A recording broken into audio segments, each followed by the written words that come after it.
নমস্কাৰ ND24 বৰদিন বিশেষ অনুষ্ঠানলৈ স্বাগতম মই নীলোৎপল ৰায়চৌধুৰী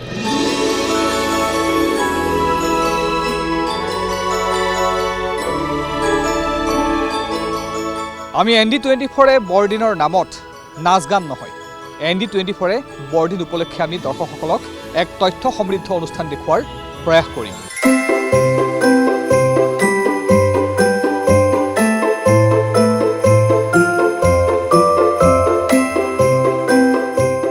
আজি আমি অনুষ্ঠানৰ জৰিয়তে আপোনালোকক অসমৰ তিনিটা বিশেষ গীৰ্জাঘৰ দেখুৱাৰ চেষ্টা কৰিছো এই তিনিটা বিশেষ গীৰ্জাঘৰ স্থাপন কৰা হৈছিল আমেৰিকান বাপ্টিষ্ট মিছনাৰীৰ উদ্যোগত 1800 শতিকাতে 1800 শতিকাত আমেৰিকান বাপ্টিষ্ট মিছনাৰীৰ উদ্যোগত অসমত প্ৰথম অৱস্থাত যি তিনিটা গীৰ্জাঘৰ স্থাপন কৰা হৈছিল সেই তিনিটা গীৰ্জাঘৰ হৈছে শিৱসাগৰ বাপ্টিষ্ট মণ্ডলী নগাঁও বাপ্টিষ্ট মণ্ডলী আৰু গুৱাহাটীৰ পাণবজাৰ বাপ্টিষ্ট মণ্ডলী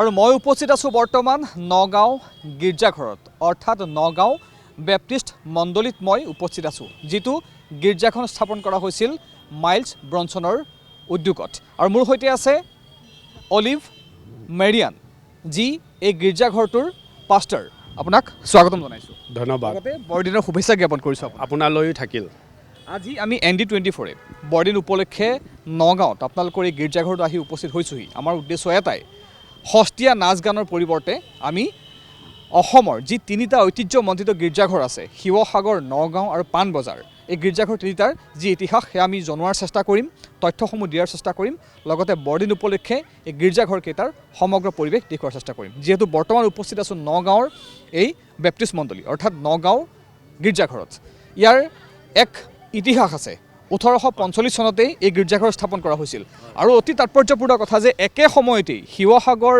নগাঁও আৰু গুৱাহাটীৰ পাণবজাৰ গীৰ্জাঘৰ স্থাপন কৰা হৈছিল ইয়াত জড়িত হৈ আছে অসমীয়া ভাষা উদ্ধাৰৰ ক্ষেত্ৰত যাৰ নাম লোৱা হয় যিগৰাকী বিদেশীৰ নাম লোৱা হয় ডক্টৰ মাইলছ ব্ৰনছন তেওঁ ইয়াত জড়িত হৈছিল গীৰ্জাঘৰ স্থাপন কৰাত আজি পবিত্ৰ বৰদিন বৰদিনৰ দিনা ইয়াত উপস্থিত থাকি আজি আমি ND24 এই ধৰণৰ এটা অনুষ্ঠান কৰিবলৈ পাই আমি গৌৰৱ অনুভৱ কৰিছোঁ যেটা আপুনি এগৰাকী পাষ্টৰ ইয়াৰ নগাঁও গীৰ্জাঘৰৰ নগাঁও বাপ্টিষ্ট মণ্ডলীৰ প্ৰথমে মাইলছ ব্ৰনছনৰ দৰে এগৰাকী মনীষী জড়িত হৈ থকা এই গীৰ্জাঘৰৰ ইতিহাস সম্পৰ্কে কিছু তথ্য জনাৰ চেষ্টা কৰিম আপোনাৰ জৰিয়তে দৰ্শকসকলক প্ৰথমে মই ND24 টিভিক এই সুন্দৰ অনুষ্ঠানটি আমাৰ সৈতে জড়িত হোৱাৰ বাবে ধন্যবাদ জ্ঞাপন কৰিছোঁ আৰু দ্বিতীয়তে ND24 টিভিৰ যোগেদি সমূহ নগাঁওবাসী তথা অসমবাসীলৈ বৰদিন ও নৱবৰ্ষৰ শুভেচ্ছা জ্ঞাপন কৰিলোঁ ঈশ্বৰে আটাইকে আশীৰ্বাদ কৰক আৰু আপুনি যিহেতু সুধিলে আজি বৰদিনৰ প্ৰাক্ষণত তিনিটা মণ্ডলীৰ ইতিহাস আমি যিটো মণ্ডলীৰ আগফালে থিয় হৈ আছোঁ সেই মণ্ডলী 1845 চনত American Baptist missionary Reverend Doctor Miles ব্ৰনছনৰ দ্বাৰা প্ৰতিষ্ঠিত তেৱে এই মণ্ডলীৰ প্ৰথম পেষ্টৰ হিচাপে কাৰ্যভাৰ গ্ৰহণ কৰিছিল তেৱে প্ৰতিষ্ঠাপক পেষ্টৰ আৰু এই মণ্ডলীৰ 1845 চনৰ 25 জানুৱাৰীৰ দিনা জন্মগ্ৰহণ কৰিছিল আৰু তাৰ লগতে আমি যিটো দেখা পাইছোঁ তেতিয়াৰ পৰা আজিলৈকে মণ্ডলী চলি আহিছে 1845 চনৰ 25 জানুৱাৰীৰ পৰা তেতিয়া ধৰি লওক আজিৰ অৱস্থাটো নাছিল তেতিয়া আমাৰ থলুৱা মানুহ একদম কম আছিল বাপ্টিষ্ট মিছনাৰীসকলৰ দ্বাৰাই গীৰ্জাটো পৰিচালিত হৈছিল আৰু লাহে লাহে যেতিয়া আমাৰ লোকেল মানুহ বহু আহিলে গীৰ্জাত যোগদান কৰিলে যীশুখ্ৰীষ্টক প্ৰভু আৰু ত্ৰাণকৰ্তা হিচাপে বিশ্বাস কৰি গ্ৰহণ কৰিলে স্থানীয় মানুহৰ সংখ্যা বাঢ়িল আৰু এটা সময়ত যেতিয়া বিদেশী মানুহসকলক ভাৰত এৰি যাবলৈ গ'লে তেওঁবিলাকে থলুৱা মানুহসকলক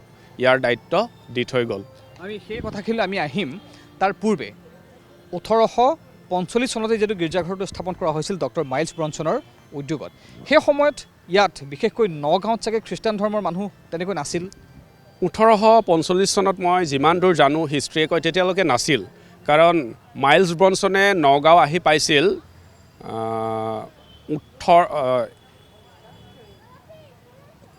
45 চনত তেওঁ মণ্ডলী স্থাপন কৰে তাৰ কিছু দুবছৰ ধৰি লওক আপোনাৰ 1843 চনত 2 অক্টোবৰ তাৰিখে তেওঁ নগাঁৱত ভৰি দিছিল। তাৰপিছত তেওঁ বহুত সমাজ সেৱা কৰিছিল আৰু স্ত্ৰী শিক্ষাৰ বিষয়েও তেওঁ যথেষ্ট জোৰ দিছিল।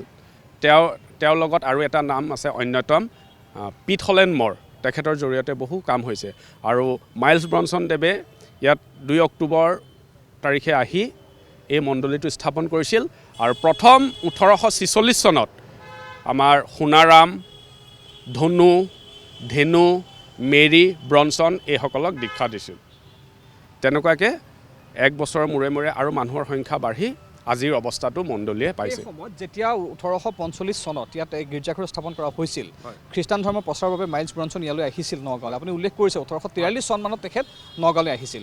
সেই সময়ত তেওঁ নিশ্চয় প্ৰত্যাহ্বানৰ সন্মুখীন হৈছিল চাগে ইয়াত গীৰ্জাঘৰ স্থাপন কৰাত, খ্ৰীষ্টান ধৰ্ম প্ৰচাৰ কৰাত। হয়। তেওঁৰ উদ্দেশ্যটো ইয়াত আছিল, তেওঁ খ্ৰীষ্টিয়ান ধৰ্ম প্ৰচাৰ কৰিব অহা নাছিল, তেওঁ যীশুখ্ৰীষ্টৰ প্ৰেমটো বিলাব আহিছিল। তাৰ লগতে সমাজখনক কেনেকুৱা আগুৱাই নিব পাৰে। তেতিয়ালৈকে কিন্তু আমাৰ ভাৰতত স্ত্ৰী শিক্ষাটো প্ৰচলন নাছিল আৰু স্ত্ৰীক কোনো প্ৰাধান্যতা দিয়াই নাছিল। তেওঁলোকে আহি ঘৰে ঘৰে গৈ পেলাই স্ত্ৰীসকলক কেনেকৈ শিক্ষা গ্ৰহণ কৰিব লাগে উৎসাহ উদ্দীপনা যোগাইছিল। তাৰে চিনস্বৰূপে আমি নগাঁও মণ্ডলীৰ লগতে ঐতিহ্যমণ্ডিত যি স্কুল দেখা পাওঁ, নগাঁও মিছন হাইস্কুল, নগাঁও মণ্ডলীৰ জন্ম হোৱা 1 বছৰ পূৰ্বতে, 1 বছৰ পাছতে নগাঁও মিছন স্কুলৰ জন্ম হৈছিল। আৰু মাইলছ ব্ৰনছন সকলে সেই সময়ত আহি স্ত্ৰী শিক্ষা অৰ্ফেনেজ এটা আৰম্ভ কৰিছিল তাত। আৰু সেই অৰ্ফেনেজটোত যিবিলাক অনাথ ল'ৰা ছোৱালী আছিল তাত শিক্ষা গ্ৰহণ কৰিছিল। আৰু তেওঁবিলাকে এটা সময়ত গৈ পেলাই খ্ৰীষ্টক নিজৰ প্ৰভু আৰু ত্ৰাণকৰ্তা হিচাপে বিশ্বাস কৰিছিল। আৰু তেনেকৈ নগাঁও মিছন স্কুলটো নগাঁও মণ্ডলীৰ 1 বছৰৰ পাছত জন্মগ্ৰহণ কৰিছিল। প্ৰথমতে অৰ্ফেনেজ আছিল আৰু পিছলৈ নগাঁও মিছন স্কুল নাম পালে। তেনেধৰণে মণ্ডলী আগুৱাই গৈছিল।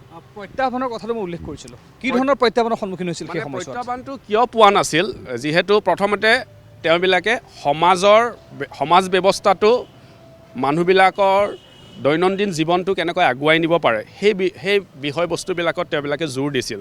তাৰ লগতে সাহিত্যৰ জগতখনত তেওঁৰ সাংঘাতিক অৱদান আছে। আৰু সেইবিলাক দিশৰ পৰা আমাৰ অসমীয়া ৰাইজে চাই এই কথাটো বুজি পাইছিল, এওঁবিলাকে আমাক সহায় কৰিবলৈহে আহিছিল। আৰু সেইটো কাৰণে সেই সময়ৰ আমাৰ সমাজৰ পৰা তেওঁলোকক সম্পূৰ্ণ সহায় সহযোগিতা আগবঢ়োৱা হৈছিল। সহায় সহযোগিতা পোৱাৰ বাবে হয়তো সম্ভৱ হ'ল নগাঁৱত এই ধৰণৰ এটা সুদৃশ্য গীৰ্জাঘৰ স্থাপন কৰিবলৈ, যি গীৰ্জাঘৰে আজিও গিজগিজাই আছে নগাঁও চহৰৰ মাজমজিয়াত এই ঠাইখনত। আৰু এই গীৰ্জাঘৰটোৱে ইতিহাস বহন কৰি আছে, অসমৰ ইতিহাস বহন কৰি আছে ডক্টৰ মাইলছ ব্ৰনছনৰ যুগৰ। সেই তেতিয়াৰ পৰা 1845 চনত স্থাপন কৰাৰ পিছৰে পৰা পৰ্যায়ক্ৰমে আজিৰ এই অৱস্থা পাইছেই। আজিও সেই পৰ্যায়ক্ৰমে আহিয়ে আপুনি পেষ্টৰ হিচাপে দায়িত্ব গ্ৰহণ কৰিবলগীয়া হৈছে। আপোনাৰ সেই যাত্ৰাটো কি ধৰণৰ আছিল পেষ্টৰ হিচাপে দায়িত্ব গ্ৰহণ কৰাৰ আজিৰ দিনটোলৈ? চাওক, মোৰ জন্ম ইয়াতে আৰু সৰু কালৰ পৰা আমাৰ যেনেকৈ ছানডে স্কুল সৰু ল'ৰা ছোৱালীবিলাকৰ কাৰণে সেইটো অনুষ্ঠান, তাতে যীশুৰ বিষয়ে শিকোৱা হয়। তাৰপিছত যুৱ অৱস্থা আহিল, সেইটোক চি বুলি কয়, খ্ৰীষ্টিয়ান এণ্ডিঅ'ভাৰ। তাৰপিছত মণ্ডলীৰ লগত তেনেকুৱা জড়িত হয়। আৰু আজি মই পাষ্টৰ হিচাপে মোক দায়িত্ব দিলে আৰু মই দায়িত্ব গ্ৰহণ কৰি আহিছোঁ। মোৰ যাত্ৰাটো তেনেকৈ মণ্ডলীৰ লগত মই সৰুৰ পৰাই জড়িত হৈ আছোঁ। আৰু আজি মণ্ডলীয়ে মোক এই মণ্ডলীটো আগুৱাই নিবলৈ যেনেধৰণে প্ৰতিষ্ঠাপকসকলে যিটো আশা আৰু বিশ্বাসেৰে মণ্ডলীটো স্থাপন কৰিছিল, সেই আশা আৰু বিশ্বাস মোৰ ওপৰত ৰাখি তেওঁবিলাকে মোক ভাৰ সমৰ্পণ কৰিছে, যাতে মই এই মণ্ডলীটোক আগুৱাই নিয়াত সকলো ক্ষেত্ৰত আধ্যাত্মিক দিশ, শৈক্ষিক দিশ তথা অৰ্থনৈতিক দিশত কেনেকৈ সহায় সহযোগিতা আগবঢ়াই নিব পাৰোঁ, সেই আশা বিশ্বাস ৰাখিয়ে মণ্ডলীয়ে মোক দায়িত্ব দিছে। আৰু মই আজি এই অৱস্থাটোত আহি পালোঁ। নগাঁৱত কিমান সংখ্যক খ্ৰীষ্টান ধৰ্মৰ লোক আছে? বৰ্তমান আমাৰ নগাঁও বাপ্তিষ্ট মণ্ডলীত 500মান খ্ৰীষ্টিয়ান মানুহ আছে। তেওঁলোকৰ মাজত মিলা প্ৰীতি, যিহেতু নগাঁৱত বিভিন্ন ধৰ্মৰ লোকে বসবাস কৰে। ইয়াৰ নগাঁওখনত হিন্দু ধৰ্মৰ লোক আছে, ইছলাম ধৰ্মৰ লোক আছে, খ্ৰীষ্টিয়ান লোক আছে, জৈন লোক আছে। ইয়াত বিভিন্ন ধৰ্মৰ লোকৰ বাসস্থান নগাঁও। আপোনালোক খ্ৰীষ্টিয়ান, এটা গীৰ্জাঘৰ ইয়াত আছে, যি গীৰ্জাৰ ইতিহাস আছে। হঠাৎ হোৱা এটা গীৰ্জাঘৰ নহয়, ডক্টৰ মাইলছ ব্ৰনছনৰ দৰে মনীষীয়ে বনাই যোৱা এটা গীৰ্জাঘৰ। এই সমগ্ৰ নগাঁওখনত বিভিন্ন জাতি জনগোষ্ঠী, বিভিন্ন ধৰ্মৰ লোকৰ মাজত সমন্বয় কি ধৰণে ৰক্ষা কৰি আছে খ্ৰীষ্টান ধৰ্মৰ লোকসকলে? আপুনি এটা বহুত ভাল কথা সুধিছে, ভাল প্ৰশ্ন সুধিছে। আৰু যিহেতু মই ইয়াৰে কিছুমান কথা মানে ক'লে বেছি বঢ়াই কোৱাৰ নিচিনা হয়, তেনেকুৱা নহয়। আপুনি চাওক, বাহিৰৰ পৰা যেতিয়া মানুহ আহে সাধাৰণতে খ্ৰীষ্টানপন্থীত থাকিবলৈ তেওঁবিলাকে ভাল পায়। কি কাৰণে? ইয়াত সমন্বয়, একতা, প্ৰেম, বুজাবুজি, মিলাপ্ৰীতি ইমানেই আছে যে আপুনি যদি ফটককৈ আহিলে গম নাপাব কোনজন খ্ৰীষ্টিয়ান মানুহ, কোনজন মুছলিম মানুহ আৰু কোনজন হিন্দু মানুহ। ইমানেই সমন্বয় আছে। আৰু আজি আপুনি দেখা পাইছে গীৰ্জাঘৰত বহুত যুৱক যুৱতীয়ে সাজ সজ্জাত লাগি আছে। তাৰ মাজত 2-4জন আমাৰ হিন্দু ভাইও আছে, মুছলমান ভাইও আছে। ইমান মিলা প্ৰীতিৰে আমি আজি সেই তাহানিৰ পৰা একেলগে বসবাস কৰি আহিছোঁ। আমাৰ মাজত কোনোৱে সমস্যা নাইকিয়া। হিন্দু ভাইসকল কেতিয়াবা মৰিলে আমি গৈ শ্মশানত দাঙি লৈ যাওঁ, আমি তেওঁবিলাকক খৰি দিছোঁ। তেনেকুৱা বহুত নিদৰ্শন আছে। মুছলিম সমাজতো তেনেকুৱা আমি সহায় সহযোগিতা আগবঢ়াওঁ।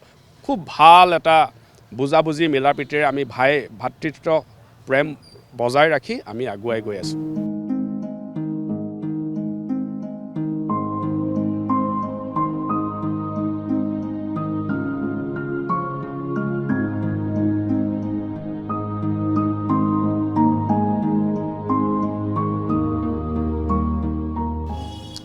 আমি দেখুৱাই আছোঁ নগাঁৱৰ গীৰ্জাঘৰৰ পৰা অনুষ্ঠান। বৰদিন উপলক্ষে সমগ্ৰ গীৰ্জাঘৰ লগতে গীৰ্জাঘৰ চৌহদ সজাই পৰাই তোলা হৈছে। মোৰ সৈতে পাষ্টাৰ অলিভ মাৰিয়ান উপস্থিত আছে। সাম্প্ৰতিক সময়ত দেখিবলৈ পোৱা যায় সমাজত ধৰ্মক লৈ, জাতিক লৈ ৰাজনীতি কৰা হয়। যি ৰাজনীতিৰ যি উদ্দেশ্য, সেই উদ্দেশ্যৰ উপৰিও কিন্তু সমাজত এই যি হিংসা বিদ্বেষ ধৰ্মক লৈ, জাতিক লৈ বৰ বেয়াকৈ শিপায়, বিভেদৰ সৃষ্টি কৰে।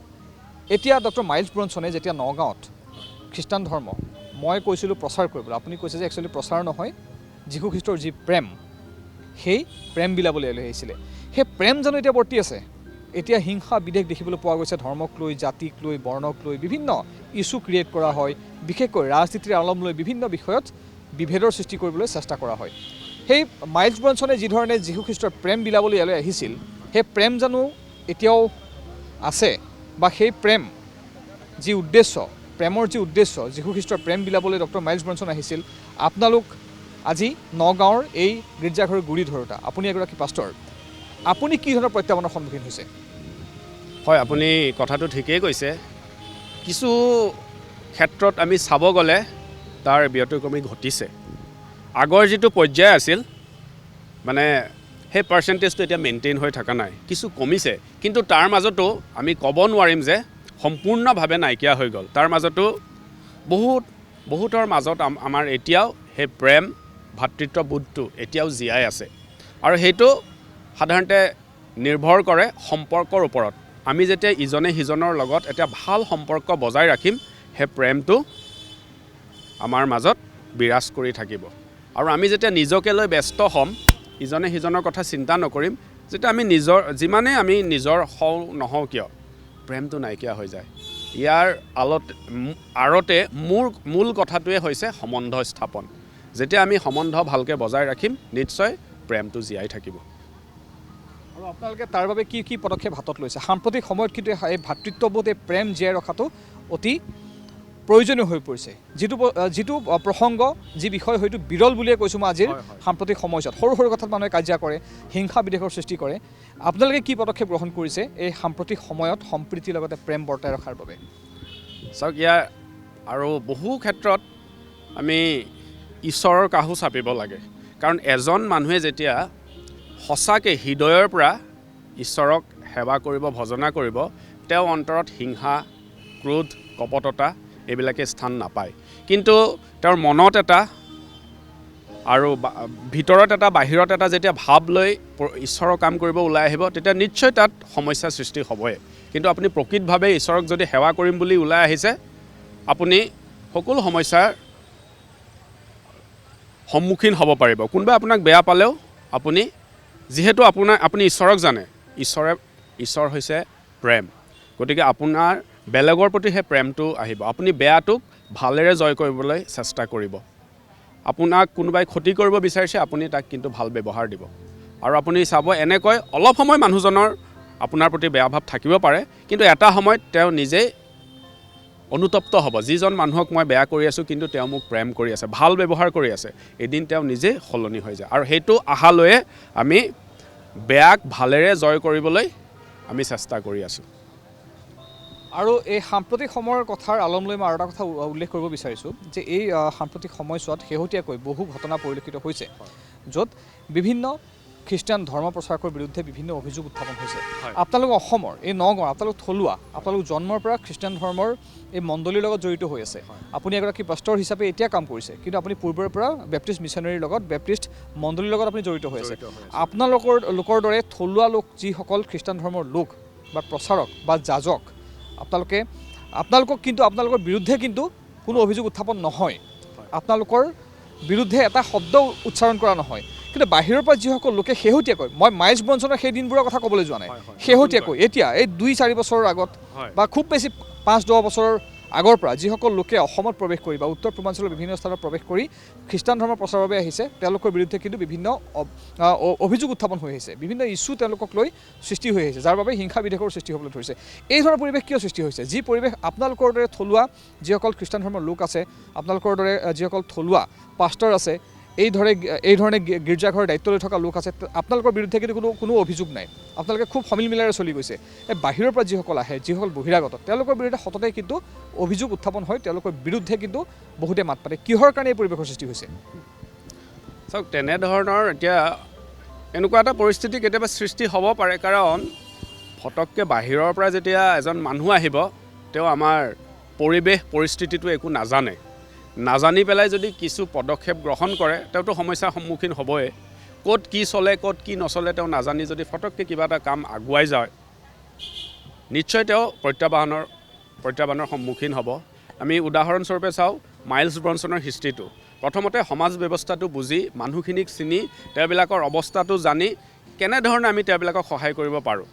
আৰু তাতে আপুনি পাৰ্থক্যটো দেখা পাব। এজন মানুহে যেতিয়া ভাল মন, ভাল হৃদয় লৈ সমাজ সেৱা কৰিব আগবাঢ়ি আহিব, সেই মানুহজনে কিন্তু বৰ এটা প্ৰত্যাহ্বানৰ সন্মুখীন নহয়। কিন্তু কাৰোবাৰ মনত যদি কেতিয়াবা ইণ্টেনশ্যনটো, অভিপ্ৰায়টো যেতিয়া বেলেগ হয়, তেওঁ এদিন সেইটো ধৰা পৰে, ওলাই যায়।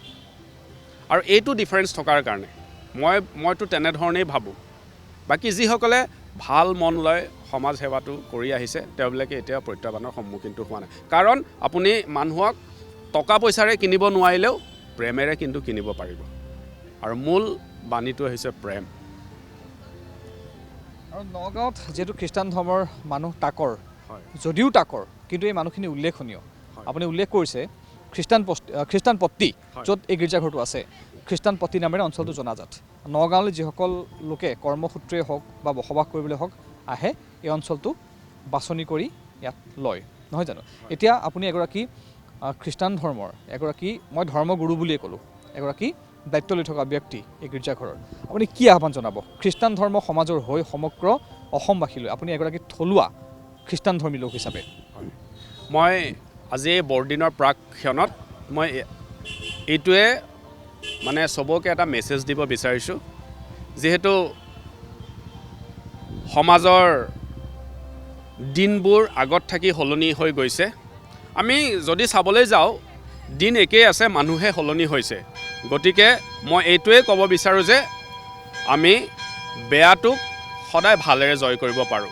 কোনোবাই যদি বেয়া কৰিছে, তাক যদি আমি আৰু বেয়া কৰিবলৈ পৰিকল্পনা বা প্ৰতিশোধ ল'বলৈ ব্যৱস্থা কৰোঁ, তেতিয়াহ'লে আগন্তুক দিনবিলাক আৰু সৰ্বনাশ হ'ব।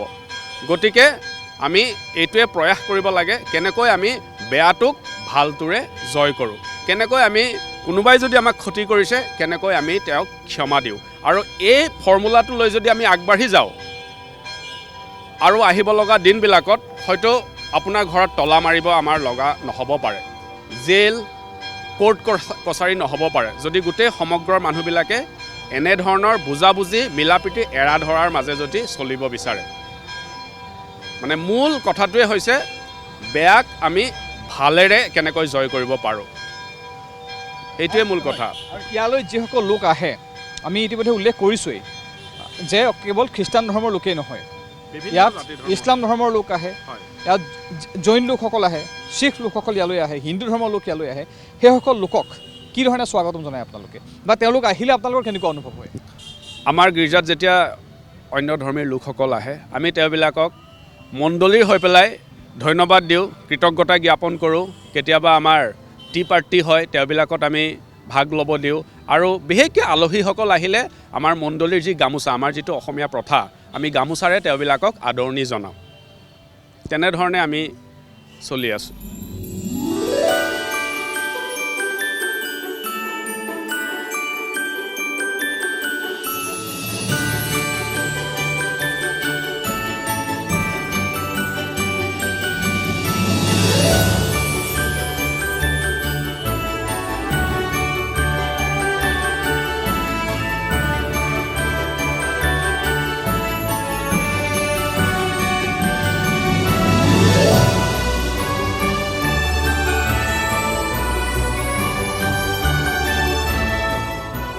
অসমত মাইলছ ব্ৰনছনৰ নাম নুশুনা অসমীয়া চাগে নোলাব। যি মাইলছ ব্ৰনছনে অসমীয়া ভাষা পুনৰ উদ্ধাৰৰ ক্ষেত্ৰত যি অহোপুৰুষাৰ্থ কৰিছিল, যি পদক্ষেপ গ্ৰহণ কৰিছিল, সেয়া পুনৰ দোহৰাৰ প্ৰয়োজন নাই। আৰু সেই ডক্টৰ মাইলছ ব্ৰনছনৰ উদ্যোগতে স্থাপন কৰা হৈছিল 1845 চনত নগাঁৱৰ এই গীৰ্জাঘৰ, যাক কোৱা হয় নগাঁও বেপ্টিষ্ট মণ্ডলী। এই গীৰ্জাঘৰটোৰ যি ঐতিহ্য, ইতিহাস প্ৰসিদ্ধ এটা গীৰ্জাঘৰ, একে সময়তে অসমত তিনিটাকৈ গীৰ্জাঘৰ স্থাপন কৰা হৈছিল। শিৱসাগৰ বেপ্টিষ্ট মণ্ডলী, নগাঁও বেপ্টিষ্ট মণ্ডলী আৰু গুৱাহাটীৰ পাণবজাৰ বেপ্টিষ্ট মণ্ডলী। তাৰ ভিতৰত অন্যতম এয়া আমি য'ত উপস্থিত আছোঁ, নগাঁও বেপ্টিষ্ট মণ্ডলী। ইয়াৰ এক ইতিহাস আছে। 1800 শতিকাতে স্থাপন কৰা হৈছিল সুদূৰ আমেৰিকাৰ পৰা আহি। ডক্টৰ মাইলছ ব্ৰনছনে উদ্যোগ গ্ৰহণ কৰিছিল ইয়াত গীৰ্জাঘৰ স্থাপন কৰিবলৈ। তাৰোপৰি আটাইতকৈ ডাঙৰ কথাটো হৈছে ডক্টৰ মাইলছ ব্ৰনছন, যিগৰাকী আমেৰিকানে, যিগৰাকী মাৰ্কিন নাগৰিকে অসমলৈ আহি অসমীয়া ভাষা পুনৰ উদ্ধাৰ কৰাৰ বাবে অহোপুৰুষাৰ্থ কৰিছিল। তেওঁ কিন্তু এগৰাকী অসমীয়া নাছিল। এই ধৰণৰ ইতিহাস বিজড়িত এই নগাঁৱৰ গীৰ্জাঘৰটোক সংৰক্ষণৰ ক্ষেত্ৰত পদক্ষেপ গ্ৰহণ কৰা যথেষ্ট থল আছে, যথেষ্ট প্ৰয়োজনীয়তা আছে। চৰকাৰৰ ফালৰ পৰা ইয়াত কোনো পদক্ষেপ গ্ৰহণ কৰা হৈছে? নগাঁও গীৰ্জাঘৰ সম্পৰ্কত কোনো সংৰক্ষণৰ ক্ষেত্ৰত বহু চৰকাৰ আহিল, বহু চৰকাৰ হয়তো আহিব, কিন্তু যিকেইখন যোৱা চৰকাৰ বা চলিত চৰকাৰ কিবা পদক্ষেপ গ্ৰহণ কৰাৰ কথা আপোনালোকক জানিবলৈ দিছে? তেনেধৰণেতো আজিলৈকে কোনো পদক্ষেপ গ্ৰহণ কৰা হোৱা নাই। চৰকাৰৰ তৰফৰ পৰা কোনো পদক্ষেপ গ্ৰহণ কৰা হোৱা নাই। আৰু আমি যদি চাওঁ, আমাৰ বৰ্তমানৰ সাংসদ প্ৰদ্যুৎ বৰদলৈ ডাঙৰীয়াই তেখেতে মাইলছ ব্ৰনছনৰ স্মৃতিত আপোনালোকে যিটো দেখিলে ষ্টেচু এটা দিছে আৰু তেওঁৰ অৱদানখিনি তলতে লিখা থাকিব। সেই তেনেধৰণেহে কামটো আমাৰ MPৰ যোগেদি অলপ কৰা হৈছে, মানে সংৰক্ষণৰ ক্ষেত্ৰত। বাকী সহায় আমি চৰকাৰৰ পৰা যথেষ্ট পাইছোঁ, কিন্তু এই বিষয়টোলৈ হোৱা নাই। 1845 চনতে স্থাপন কৰা এই গৃহটো এতিয়ালৈ নিশ্চয় ৰিন'ভেশ্যন কৰাৰ যথেষ্ট প্ৰয়োজন আছে, বা ৰিন'ভেট হয়তো হৈছে বিভিন্ন সময়ত। কি ধৰণে, কোনে কি ধৰণে ৰিন'ভেট কৰিছে, মেইনটেইন কি ধৰণে কৰা হয়? আমাৰ ধৰি লওক, যিহেতু আপুনি এই গীৰ্জাঘৰটো দেখা পাইছে, আমাৰ মণ্ডলী যদিও 1845 চনত প্ৰতিষ্ঠিত হৈছিল, কিন্তু এই পকাৰ গীৰ্জাঘৰটো আমাৰ 1932 চনতহে বনোৱা হৈছিল। 1932 চনতহে এই ষ্ট্ৰাকচাৰটো আহি পৰিছে। আৰু বহু ক্ষেত্ৰত পূৰ্বে কি ধৰণৰ আছিলে গীৰ্জাঘৰটো? খেৰৰ গীৰ্জাঘৰ এটি আছিল 1845 চনত। খেৰৰ আহল বহল মাটিৰ গীৰ্জাঘৰ এটা আছিল। তেতিয়া এই ঠাইত নাছিল, অকণমান আঁতৰলৈ আছিল। তাৰপিছতহে ইয়াতে 1932 চনত এই পকীৰ গীৰ্জাঘৰটো নিৰ্মাণ কৰা হ'ল। আৰু তেতিয়াৰ পৰা আজিলৈকে প্ৰায় আপোনাৰ 68 আৰু প্ৰায় 81 বছৰ হৈ গ'ল। বহু ক্ষেত্ৰত ৰিন'ভেশ্যনটো হৈছে, কিন্তু মানে ইয়াৰ যিটো ষ্ট্ৰাকচাৰ আছে সেইটো বদলি কৰা হোৱা নাই। ক'ৰবাত বাটাম বেয়া হৈছে, ক'ৰবাত কিবা ৰড বেয়া হৈছে, সেই তেনেকুৱা ধৰণৰ বস্তুবিলাকহে ৰিপেয়াৰ কৰা হৈছে। বাকী একেই আছে, সেই তেতিয়াৰ পৰা আজিলৈকে একেই আছে। এতিয়াতো বাৰু বৰদিনৰ পৰিৱেশ, বিভিন্ন প্ৰান্তৰ লোক ইয়ালৈ আহিব।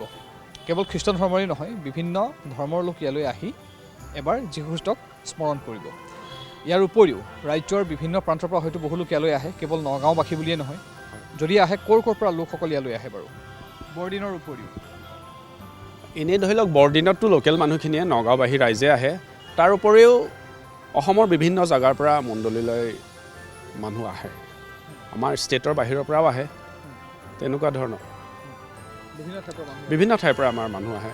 আৰু আজি 2-4 বছৰ আগতে আমাৰ গীৰ্জাঘৰৰ যিজন দ্বিতীয় পেষ্টৰ আছিল, মাইলছ ব্ৰনছনৰ পাছতে ৰেভাৰেণ্ড পিট হলেণ্ড মোৰ, তেখেতৰ আজু নাতি আজি 4 বছৰমানৰ আগতে এই মণ্ডলীটো পৰিদৰ্শন কৰি গৈছে আৰু তেখেতৰ যিহেতু সমাধি আমাৰ খ্ৰীষ্টিয়ান সমাধিস্থলতে আছে তেওঁলোকে আহি পেলাই চাই গৈছিল ডক্টৰ মাইলছ ব্ৰনছন ইয়াৰ আছিলে প্ৰথমগৰাকী পেষ্টৰ আৰু এতিয়াৰ পেষ্টৰ হ'ল আপুনি কিমান সংখ্যক পেষ্টৰ ইয়াৰ সেইটো হিচাপ কৰা নাই তথাপি ধৰি লওক মই 50 সংখ্যকমান হ'ম হয় এগৰাকী পেষ্টৰৰ কাৰ্যকাল কিমান তেওঁ কাৰ্যকালৰ ওপৰত ডিপেণ্ড কৰে ধৰি লওক আমাৰ এনেই কমিটিখনৰ কাৰ্যকালটো 2 বছৰ পেষ্টৰৰ কাৰ্যকাল 2 বছৰ আৰু যদি সম্পূৰ্ণ বেতনভোগী পাষ্টৰ হয় তেতিয়াহ'লে 5 বছৰ টাৰ্মটো হয় এজনৰ সৰ্বোচ্চ 20 বছৰলৈকে কৰিব পাৰে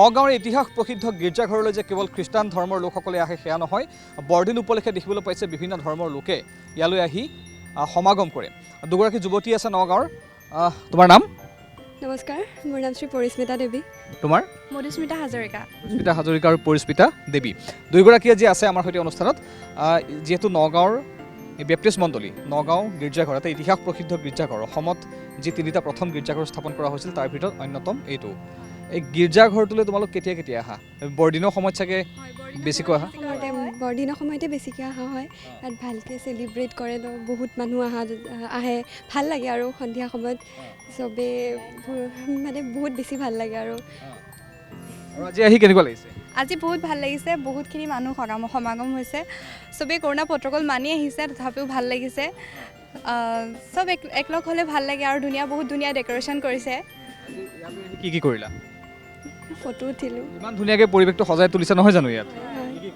কেণ্ডেল জ্বলালোঁ তাৰপিছত এতিয়া ফটো উঠি আছোঁ চবেই কেণ্ডেল জ্বলাই তুমি কেণ্ডেল জ্বলালোঁ আৰু ফটো উঠি আছোঁ আৰু দুয়োগৰাকীয়ে পোচাক খুব সুন্দৰকৈ সান্তা ক্লজৰ নিচিনাকৈ পৰিধান কৰি আহিছা তেনেকৈ মিলাই আহোঁ বুলি অহা নাছিলোঁ ছাডেনলি হৈ গ'ল আৰু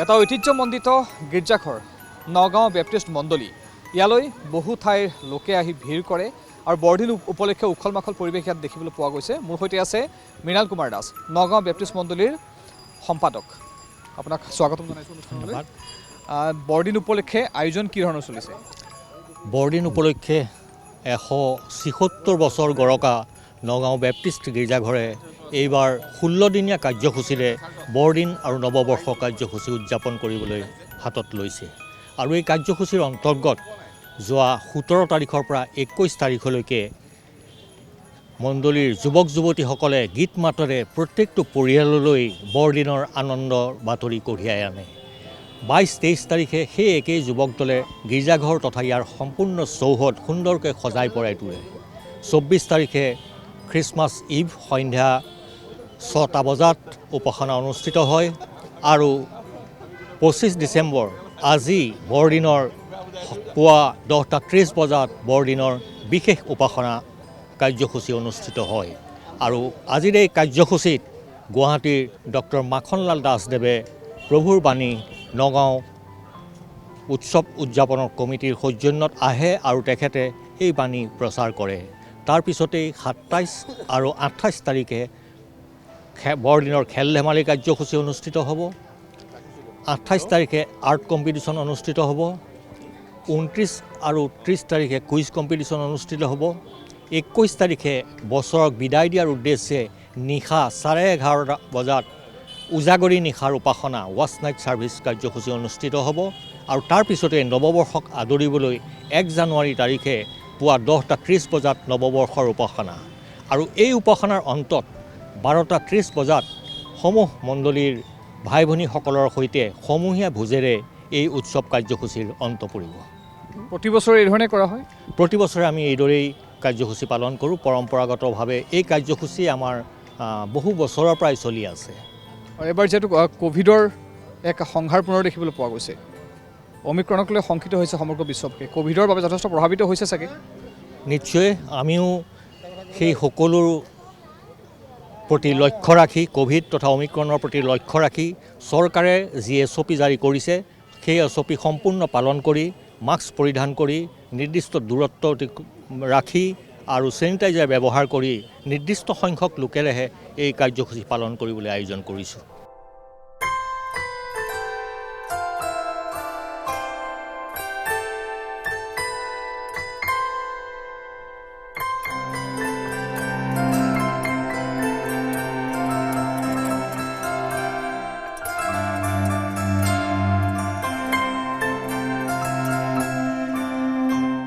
ডক্টৰ মাইলছ ব্ৰনছনে স্থাপন কৰি যোৱা এই গীৰ্জাঘৰ কেৱল খ্ৰীষ্টান ধৰ্মৰ লোকসকলৰ বাবেই নহয়, সকলো ধৰ্মৰ লোক ইয়ালৈ আহে।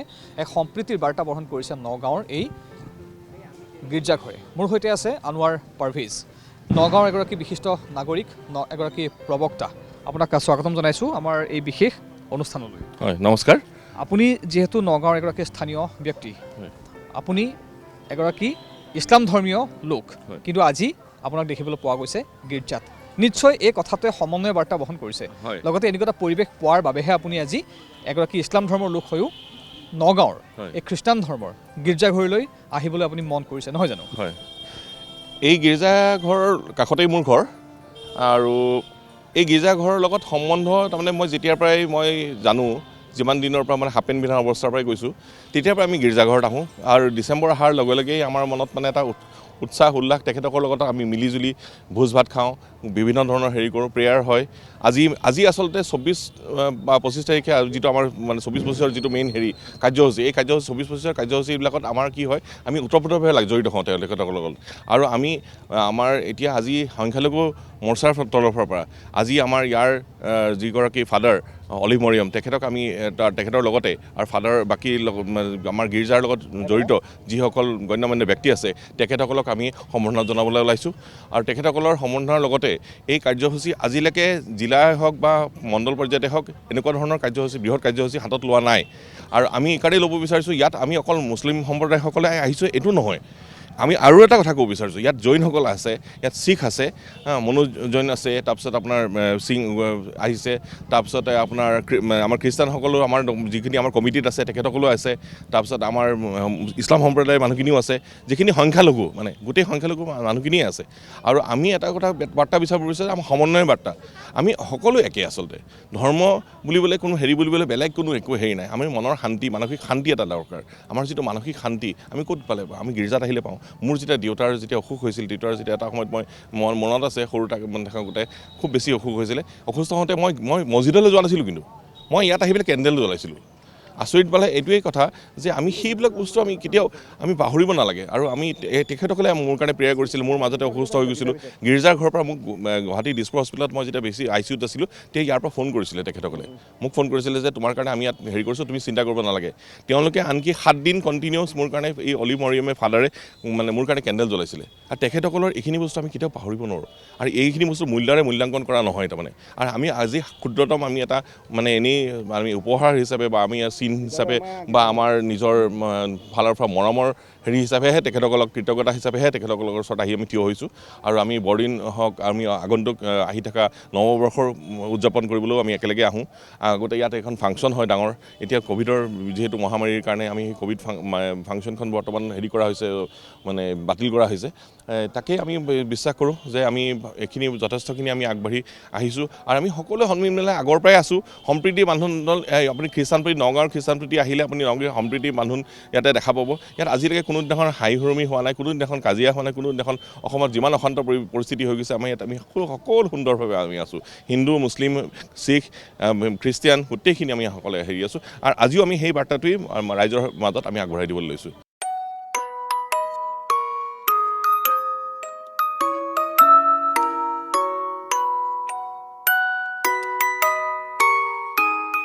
পবিত্ৰ বৰদিন আৰু সকলো লোক ইয়ালৈ আহিছে বহু লোকে আহি ইয়াত মম জ্বলাইছে আৰু নগাঁৱলৈ আহি আমি লগ পাইছোঁ নগাঁৱৰ স্থানীয় যুৱক আৰু সকলোৰে পৰিচিত এগৰাকী কণ্ঠশিল্পী মনদীপ মহন্ত মোৰ বন্ধু মনদীপ আজি ইয়ালৈ আহি কেনেকুৱা লাগিছে পবিত্ৰ এটা ক্ষণ বৰদিনৰ এই দিনটোত বিভিন্নজন লোকৰ দৰে তুমি ইয়ালৈ আহিছা নগাঁৱৰ এগৰাকী যুৱক হয় ইয়ালৈ আহি কেনেকুৱা লাগে প্ৰথমে মেৰি ক্ৰিছমাছ সকলোকে তোমালোকেও আৰু অসমৰ সমূহ দৰ্শকলৈ আৰু ইয়াত সৰুৰ পৰাই আহিছোঁ একদম একদম একদম স্কুলত পঢ়াৰ আগৰ পৰাই এইটো আমাৰ এটা আচলতে কালচাৰ আমাৰ এটা নিজৰে যেন লগা হ'ল এটা অনুভৱ হৈ গ'ল যে নগাঁৱত আমি আছোঁ যেতিয়া দুৰ্গা পূজাত আমোলাপতি নাট্য মন্দিৰ আৰু খ্ৰীষ্টমাছত খ্ৰীষ্টানপতিৰ এই চাৰ্চটোলৈ আমি আহোঁৱেই সেইটো আমাৰ এটা পৰম্পৰাত পৰিণত হ'ল মা দেউতা আমি সকলো আহোঁ গতিকে এতিয়াও আহি আছোঁ আজি কিমান বছৰ পুৰণা এইটো 1845 চনৰ গতিকে আৰু এইটোৱে ভাল লাগে ইয়াৰ যিটো মানে অৰিজিনেলিটিটো চাৰ্চটোৰ সেইটো ৰাখিছে তেওঁলোকে ইয়াক মানে এটা নতুনকৈ নৱনিৰ্মাণৰ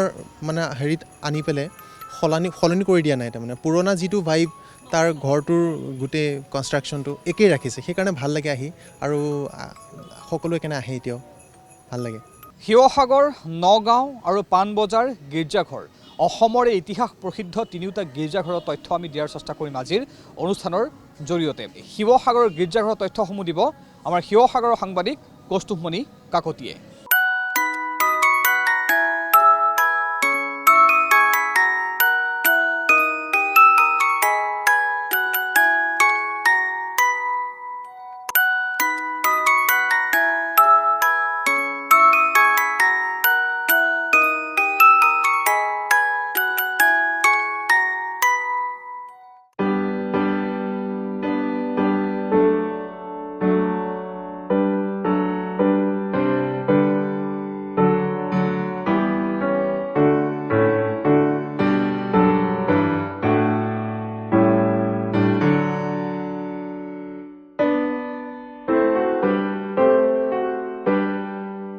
ৰাণী অম্বিকাই খন্দোৱা শিৱসাগৰৰ বৰপুখুৰীৰ পাৰতেই 1845 চনৰ পৰা সগৌৰৱে জিলিকিছে কেন্দ্ৰীয় বাপ্টিষ্ট মিছনৰ এই গীৰ্জাঘৰ এই গীৰ্জাঘৰটোৰ আছে এটা দীঘলীয়া পৰিক্ৰমা 176 বছৰীয়া এই দীঘলীয়া পৰিক্ৰমাটোৰ প্ৰতিটো অংশতেই খোদিত আছে এক স্বৰ্ণীল ইতিহাস কেনেকৈ মিছনেৰীসকলে আহি কেৱল ধৰ্ম প্ৰচাৰেই নহয় শিক্ষা সংস্কৃতিৰ প্ৰসাৰ আৰু প্ৰচাৰৰ ক্ষেত্ৰত আগভাগ লৈছিল কেনেকৈ নাথান ব্ৰাউনৰ নেতৃত্বত এই গীৰ্জাঘৰ একেদিনাই যিহেতু অসমত গুৱাহাটী নগাঁও আৰু শিৱসাগৰত তিনিটাকৈ গীৰ্জাঘৰ প্ৰতিষ্ঠা হৈছিল কেনেকৈ নাথান ব্ৰাউনৰ নেতৃত্বত এই গীৰ্জাঘৰে এক অনন্য মাত্ৰা পাইছিল এই সকলোবোৰৰ আছে একোটা সোণালী ইতিহাস আৰু এই ইতিহাসত খোদিত হৈ আছে অসমীয়া ভাষাৰ প্ৰচাৰ আৰু প্ৰসাৰৰ প্ৰসংগও এই সকলোবোৰ ইতিহাস খুচৰি আমাৰ এই বিশেষ পদক্ষেপ ND24ত আমি আজি চেষ্টা কৰিম কেনেকৈ এই দীঘলীয়া ইতিহাস থকা 1845ৰ পৰা সগৌৰৱে থিয় হৈ থকা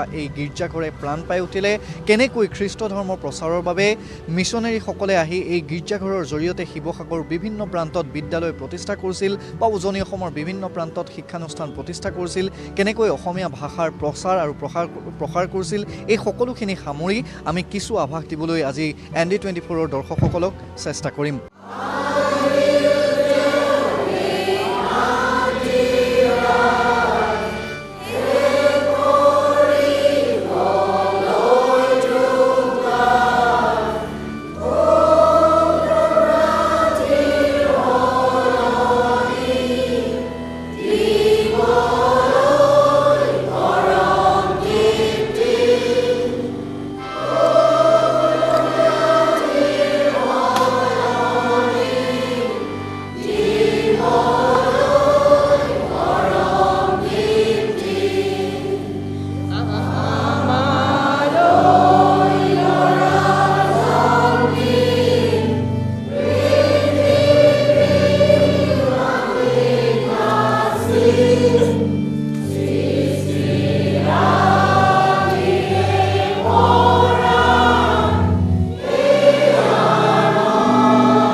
কেৱল ধৰ্ম প্ৰচাৰেই লক্ষ্য বা উদ্দেশ্য নাছিল খ্ৰীষ্টান মিছনাৰীসকলৰ। অসমীয়া ভাষাৰ উত্তৰণৰ ক্ষেত্ৰত প্ৰচাৰ আৰু প্ৰসাৰৰ ক্ষেত্ৰত আগস্থান লৈছিল এইসকল খ্ৰীষ্টান মিছনাৰীয়ে। অৰুণোদয় প্ৰথমখন অসমীয়া সংবাদপত্ৰৰ জৰিয়তে জন্ম হৈছিল অসমৰ কেইবাজনো মহীয়সী। আনন্দৰাম ঢেকিয়াল ফুকন, হেমচন্দ্ৰ বৰুৱা বা জ্ঞানাভিৰাম বৰুৱাৰ দৰে সেইসকল মহীয়সীয়ে হয়তো এক নতুন জীৱন লাভ কৰিছিল অৰুণোদয়ৰ জৰিয়তেই। আৰম্ভ হৈছিল অসমীয়া ভাষা বা অসমীয়া সাহিত্যৰ এক নতুন অধ্যায়। মিছন প্ৰেছত যেনেধৰণে অৰুণোদয় ছপা হৈছিল, ঠিক সেই সময়তে অসমীয়া সাহিত্য বা অসমীয়া ভাষাৰ উত্তৰণৰ ক্ষেত্ৰত এক নতুন দিগন্তৰ সূচনা কৰিছিল অৰুণোদয়ে।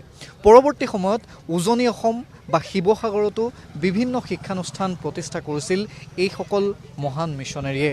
কেৱল ধৰ্মতেই ক্ষান্ত নাথাকি বা ধৰ্ম প্ৰচাৰতেই তেওঁলোকে লক্ষ্য আৰু উদ্দেশ্য মূল হিচাপে নলৈ শিক্ষাৰ ক্ষেত্ৰত, অসমীয়া ভাষাৰ উত্তৰণৰ ক্ষেত্ৰত এইসকল খ্ৰীষ্টান মিছনাৰীয়ে অসমৰ মহীয়সীসকলক লগত লৈ যেনেধৰণে আগুৱাই নিছিল, সেয়া সকলোৱে প্ৰতিদিনেই স্মৰণ কৰে।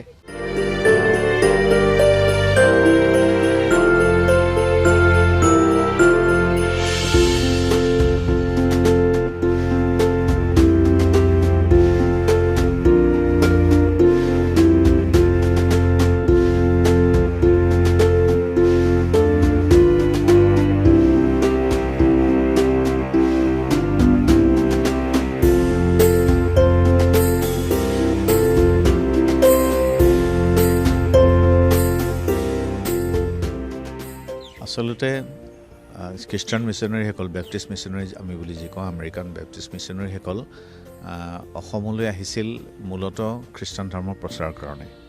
আৰু খ্ৰীষ্টান ধৰ্মৰ প্ৰচাৰৰ কাৰণে আহিও তেখেতসকলে দেখা পাইছিল যে আমাৰ এই মানুহখিনিক যদি পশ্চিমীয়া যিটো শিক্ষিত তেনেকুৱা কৰিব পৰা যায়, বা আমাৰ শিক্ষাৰ পোহৰটো মূলতঃ শিক্ষাৰ পোহৰ বিলাব পাৰিলেহে তেখেতলোকৰ যিটো লক্ষ্য উদ্দেশ্য বাস্তৱায়িত হ'ব। আৰু সেই উদ্দেশ্য আগত ৰাখিয়েই তেখেতসকলে আমাৰ সেই সময়ত অসমীয়া মানুহসকলৰ মাজত তেখেতসকলে বিভিন্ন ধৰণে শিক্ষাৰ প্ৰসাৰৰ কাৰণে চেষ্টা আৰম্ভ কৰিলে। অসমীয়া ভাষা সাহিত্যৰ সৌধ গঢ়াৰ ক্ষেত্ৰত যিটো ভূমিকা আমাৰ বিভিন্ন ব্যক্তিসকলে পালন কৰিছিল, তাৰ ভিতৰত মই ভাবোঁ খ্ৰীষ্টান মিছনাৰীসকলৰ ৰোলটো আছিল অতি সক্ৰিয়, অতি প্ৰশংসনীয়। কাৰণ 1846 খ্ৰীষ্টাব্দত যেতিয়া অৰুণোদয় প্ৰকাশ হৈছিল, অসমীয়া ভাষা সাহিত্যৰ বাতৰি কাকত আলোচনী বুলি ক'লে আমি অৰুণোদয়কেই প্ৰথমখন বুলি গম পাওঁ। আৰু এই অৰুণোদয়টোৰ তাতে যিটো তাৰ প্ৰিণ্টাৰ্ছ লাইন আছিল, তাত লিখা হৈছিল যে a magazine devoted to religion, science and general intelligence. A magazine devoted to religion, science and general intelligence, অৰ্থাৎ তিনিটা বিষয়ত তেওঁলোকে অগ্ৰাধিকাৰ দি তেওঁলোকে মানুহৰ মাজতে সোমাব বিচাৰিছিল। প্ৰথমটো আছিল ৰিলিজন, পিছৰটো আছিল ছায়েন্স অৰ্থাৎ বিজ্ঞান, আৰু তৃতীয়টো আছিল আমাৰ জেনেৰেল ইণ্টেলিজেঞ্চ, সাধাৰণ যিটো বুদ্ধিমত্তা। গতিকে এই তিনিটা দিশক তেখেতলোকে অগ্ৰাধিকাৰ দি তেখেতলোকে অসমীয়াৰ সেই সময়ত প্ৰচলিত যিটো ভাষা তাক তেওঁলোকে ব্যৱহাৰ কৰিছিল। আৰু বেপ্টিষ্ট মিছনাৰীসকলে নিজৰ ধৰণেও তেওঁলোকে যেনে পৃথিৱীৰ আকাৰৰ বিষয় বট অচৰিকা দন্তীয়া স উচ্চই তেনেকুৱা ধৰণে কৰিছিল। বিভিন্ন সেই সময়ত যিবিলাক বিজ্ঞানৰ অগ্ৰগতি হৈছিল সেই ইনফৰমেশ্যনবিলাক আনিছিল, অসমত ঘটি থকা বিভিন্ন কাহিনীৰ কথা আনিছিল। এনেধৰণে তেখেতসকলে অৰুণোদয়ৰ যোগেদি মানুহৰ মাজত সোমাই যোৱাৰ এটা প্ৰয়াস কৰিছিল, আৰু সেয়া ফলৱৰ্তী হৈছিল। আৰু এটা লাভ হৈছিল অসমৰ জাতীয় জীৱনৰ কাৰণে, কাৰণ সেই অৰুণোদয়ক আলম কৰি আমাৰ সেই সময়ৰ বহুত লেখকে নিজক লেখনিৰ যোগেদি নিজৰ কথাখিনি প্ৰকাশ কৰাৰ এক সুযোগ লাভ কৰিছিল। গতিকে সেই ক্ষেত্ৰতো অৰুণোদয়ে যিটো ভূমিকা পালন কৰিলে আমি স্বীকাৰ কৰিব লাগিব, কাৰণ অসমীয়া ভাষা সাহিত্যৰ সৌধ গঢ়াৰ ক্ষেত্ৰত অৰুণোদয়ে এটা সুন্দৰ ভূমিকা পালন কৰিলে। আৰু আমাৰ সেই সময়ৰ লেখকসকলে ইয়াৰ যোগেদি নিজৰ কথাখিনি প্ৰকাশৰ সুযোগ লাভ কৰিলে। আৰু ইয়াক আঁত ধৰিয়ে পৰৱৰ্তী পৰ্যায়ত আমাৰ যিমানখিনি আলোচনী কাকত প্ৰকাশ হৈছিল, ইয়াৰ আঁত ধৰিয়েই ইয়াৰ লগত আগবাঢ়িয়েই যাতে নিজৰ কথাখিনি যাতে আমাৰ ভাৱে ক'ব পাৰি, সেই ধৰণে আমাৰখিনি প্ৰকাশ পাইছিল। আৰু তাৰ কাৰণে অৰুণোদয় যুগ যি বুলি কওঁ, অসমীয়া ভাষা সাহিত্যত অৰুণোদয় যুগটো এটা অত্যন্ত উল্লেখযোগ্য এটা প্ৰয়োজনীয় এটা যুগ বুলি আমি কওঁ আৰু পৰৱৰ্তী পৰ্যায়ত অসমীয়া বাতৰি কাকত আলোচনীৰ যি যুগ সৃষ্টি হ'ল আমি ৰামধেনু যুগ কওঁ আবাহন যুগ কওঁ এই যুগ যে জোনাকী যুগ কওঁ কাৰণ এই যুগবিলাক এখন কাকত আলোচনীক লৈয়ে হৈছিল জোনাকী কাকত জোনাকী বা আলোচনী আবাহন ৰামধেনু গতিকে আপোনালোকে আমি এটা কথা চাব লাগিব যে অসমীয়া যিটো সাহিত্যৰ ধাৰা এই আলোচনী কাকতে লৈ গৈছিল সেই সময়ত আৰু অৰুণোদয় এই প্ৰক্ৰিয়াটো আৰম্ভ কৰিছিল আৰু খ্ৰীষ্টান মিছনেৰীসকলে যি অৰুণোদয় আৰম্ভ কৰিছিল আমাৰ Nathan Brown Oliver T Cutter Bronson আদি মানে পাদুৰী চাহাবসকলে তাৰ আঁত ধৰিয়ে পৰৱৰ্তী পৰ্যায়ত আগবাঢ়িছিল আৰু অসমৰ সেই সময়ত ভাষা সাহিত্য যিহেতু 1836 চনৰ পৰা 1872 চনলৈকে আমাৰ বিদ্যালয়ৰ পৰা সমূহৰ পৰা ইংৰাজী অসমীয়া ভাষাটো উঠাই দিয়া হৈছিল বঙালী ভাষাই তাত অগ্ৰাধিকাৰ লাভ কৰিছিল সেই সময়ত কিন্তু যদি এইবিলাক কাকত আলোচনী যদি আমাৰ পাদুৰী চাহাবসকলে এই পদক্ষেপটো নললেহেঁতেন যদিও তেওঁলোকৰ মূল উদ্দেশ্য আছিল ধৰ্মৰ প্ৰচাৰ কিন্তু তাক আলম লৈ যিখিনি আমাৰ সাহিত্যৰ বিভিন্ন দিশ যাত উন্মোচিত হ'ল এই ক্ষেত্ৰত তেওঁলোকৰ অৱদান আমাৰ অসমীয়া জাতিয়ে চিৰকাল নিশ্চয় স্বীকাৰ কৰি থাকিব লাগিব আৰু আমি এতিয়াও সেইকাৰণে আপোনালোকে চাব যে অৰুণোদয়ক লৈ পেলাই এতিয়াও নতুন নতুন চিন্তা চৰ্চা বিভিন্ন ধৰণে আমি কৰি থকা দেখা পাইছোঁ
1836 চনত মিছনেৰীসকল আহি শদিয়াত যেতিয়া বসবাস কৰিছিল তাৰ পৰা শিৱসাগৰলৈ আৰু নগাঁও আৰু গুৱাহাটীলৈ তেওঁলোক তিনিটা মণ্ডলীত প্ৰতিষ্ঠা কৰিবৰ কাৰণে 1845 চনত তেওঁলোকে মনস্থ কৰিলে আৰু 1845 চনৰ 26 জানুৱাৰীত একেটা দিনতেই শিৱসাগৰ নগাঁও আৰু গুৱাহাটীত একে ঠাইতে একেলগতে তেওঁলোকে তিনিটা গীৰ্জাঘৰ স্থাপন কৰিছিল আৰু ইতিহাসৰ পাতনিত এই গীৰ্জাঘৰ অতিকৈ পুৰণি কাৰণ আমি যোৱা 2020 চনত 175 বছৰীয়া জুবিলি আমি যুটীয়াভাৱে আৰু নিজাববীয়াকৈ আমি অনুষ্ঠিত কৰিছিলোঁ আৰু তাত আমি সকলোবিলাক প্ৰদৰ্শন কৰিবলৈ মণ্ডলীৰ ইতিহাসৰ সম্পূৰ্ণৰূপে যাতে সকলোখিনি প্ৰত্যেককে গম পায় তাৰ কাৰণে আমি জানিব পাৰে তাৰ কাৰণে আমি এখনি গজালি নামৰ এখনি পুস্তিকাও আমি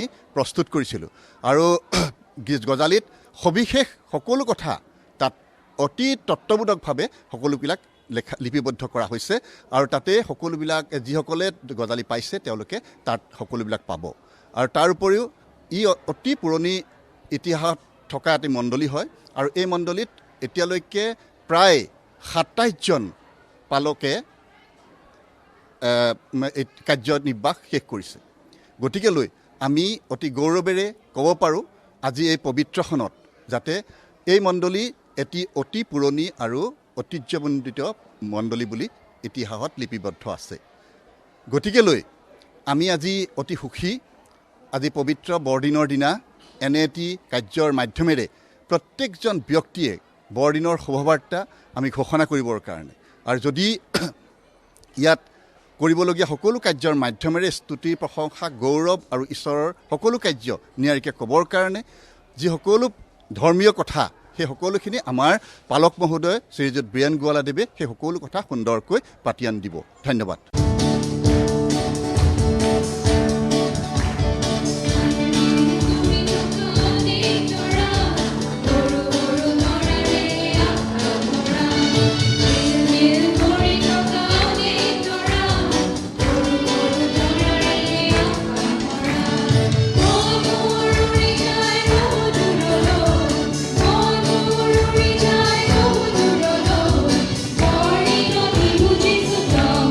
you.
চনত উত্তৰ পূবৰ প্ৰথমটো গীৰ্জাঘৰ হিচাপে শিৱসাগৰৰ কেন্দ্ৰীয় বাপ্টিষ্ট মণ্ডলীয়ে এটা দীঘলীয়া পৰিক্ৰমা পাৰ কৰিছে। প্ৰথমজন পালক ডক্টৰ নাথান ব্ৰাউন। তাৰ পৰৱৰ্তী সময়ত 50 বছৰ কোন পালক আছিল বা কোনে চলাই নিছিল সেয়া গম পোৱা নাযায় যদিও তাৰ পৰৱৰ্তী সময়লৈকে এতিয়ালৈকে প্ৰায় 27জন পালকে ইতিমধ্যে দায়িত্ব পালন কৰিছে। আৰু বৰ্তমান শিৱসাগৰ কেন্দ্ৰীয় বাপ্টিষ্ট মণ্ডলীৰ যিজন পালক, মই তেখেতৰ ওচৰলৈ আহিব বিচাৰিছোঁ। তেখেত হৈছে বীৰেণ গোৱালা মহোদয়। মই অকণমান আপোনাৰ ওচৰলৈ আহিছোঁ। প্ৰথমতে পবিত্ৰ বৰদিনৰ শুভেচ্ছা জ্ঞাপন কৰিছোঁ আপোনালৈ। আৰু 1845 পৰা আজিৰ দিনটোলৈকে অৰ্থাৎ নিধিৰাম কেওঁতৰ পৰা যদি আৰম্ভ কৰি সেই গোটেই প্ৰক্ৰিয়াটো কেনেকুৱা ধৰণে আগবাঢ়িছে আৰু এই যিটো দীঘলীয়া পৰিক্ৰমা, এই দীঘলীয়া পৰিক্ৰমাটো কেনেধৰণে আগবাঢ়িছে আপোনাৰ পৰা অকণমান জানিব বিচাৰিছোঁ। সৰ্বপ্ৰথমে মই ঈশ্বৰক ধন্যবাদ জনাইছোঁ এই সুযোগ মোক প্ৰদান কৰাৰ কাৰণে। আৰু আপোনালোকৰ ND24 এই ND24ৰ পৰিয়ালৰ সকলো সদস্যালৈ মই আমাৰ পবিত্ৰ বৰদিনৰ শুভেচ্ছা জ্ঞাপন কৰিছোঁ। লগতে এই সুযোগতে সমগ্ৰ বিশ্ববাসীলৈ আমাৰ কেন্দ্ৰীয় বাপ্টিষ্ট মণ্ডলীৰ তৰফৰ পৰা পবিত্ৰ বৰদিনৰ শুভেচ্ছা তথা আগন্তুক নৱবৰ্ষৰ ওলগ যাচিলোঁ।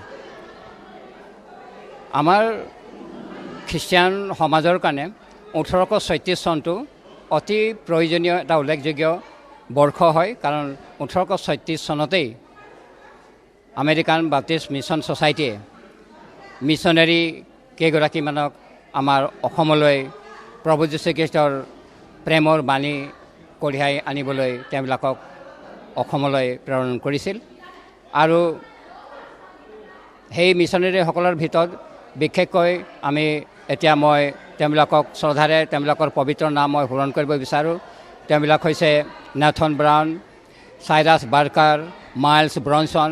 এখেতসকলে আহি পেলাই যি দায়িত্ব তেওঁবিলাকৰ কান্ধত ন্যস্ত কৰা হৈছিল সেই দায়িত্ব তেওঁবিলাকে আমি বিশ্বাস কৰোঁ সততাৰ নিষ্ঠাসহকাৰে পালন কৰি যি প্ৰভু যীশুখ্ৰীষ্টৰ প্ৰেমৰ যি বাণী, সেই বাণী যি শুভবাৰ্তা, সেই শুভবাৰ্তা চাৰিওফালে তেওঁবিলাকে প্ৰচাৰ কৰিলে। আৰু এই প্ৰচাৰ কৰাৰ কাৰ্যত তেওঁবিলাকে যথেষ্ট কষ্ট কৰিবলগীয়া হৈছিল। কিন্তু সকলো কষ্ট নীৰৱে সহন কৰি তেওঁবিলাকে যি দায়িত্ব লৈ আহিছিলে সেই দায়িত্ব পালন কৰাৰ ক্ষেত্ৰত তেওঁবিলাকে নিশ্চয় প্ৰভু কৃপণালি কৰা নাছিল, যাৰ কাৰণে আজি মণ্ডলবিলাক আমি এতিয়া প্ৰত্যক্ষ কৰিবলৈ সুযোগ লাভ কৰিছোঁ। ঈশ্বৰেই হৈছে প্ৰেম আৰু এই প্ৰেমৰ বান্ধোনত আমি সকলো আছোঁ। ভাতৃত্ববোধ, বিশ্ব শান্তি, এইসমূহ বিষয়ৰ বাবে প্ৰাৰ্থনা জনাই আজি পবিত্ৰ বৰদিনত এই 176 বছৰীয়া এটা দীঘলীয়া পৰিক্ৰমা থকা এই কেন্দ্ৰীয় খ্ৰীষ্টান মণ্ডলীয়েও সকলোৰে বাবে জনাইছে বৰদিনৰ শুভেচ্ছা।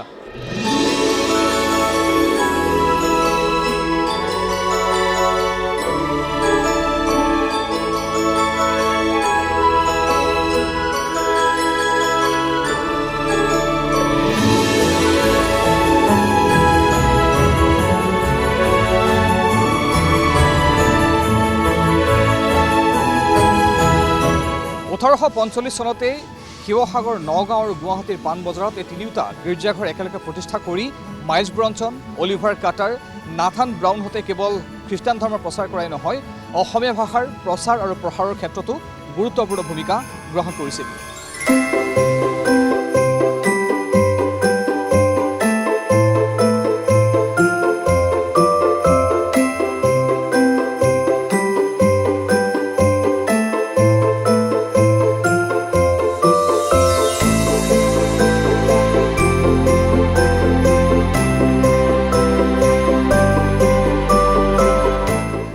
শতিকাতে আমেৰিকাৰ পৰা আহি যিসকল খ্ৰীষ্টিয়ান মিছনাৰীয়ে অসমত যি প্ৰথম তিনিটা গীৰ্জাঘৰ স্থাপন কৰা বুলি আমি অনুষ্ঠান কৰি আছোঁ, শিৱসাগৰ, নগাঁৱৰ পাণবজাৰ গীৰ্জা। আৰু মোৰ পিছফালে যিটো গীৰ্জাঘৰ দেখিবলৈ পাইছে এইটোৱে হৈছে গুৱাহাটীৰ পাণবজাৰ গীৰ্জাঘৰ। যিটো গীৰ্জাঘৰ স্থাপন কৰা হৈছিল সেই একে সময়তে শিৱসাগৰ, নগাঁৱৰ লগত একে সময়তে স্থাপন কৰা হৈছিল এই গীৰ্জাঘৰো 1800 শতিকাত।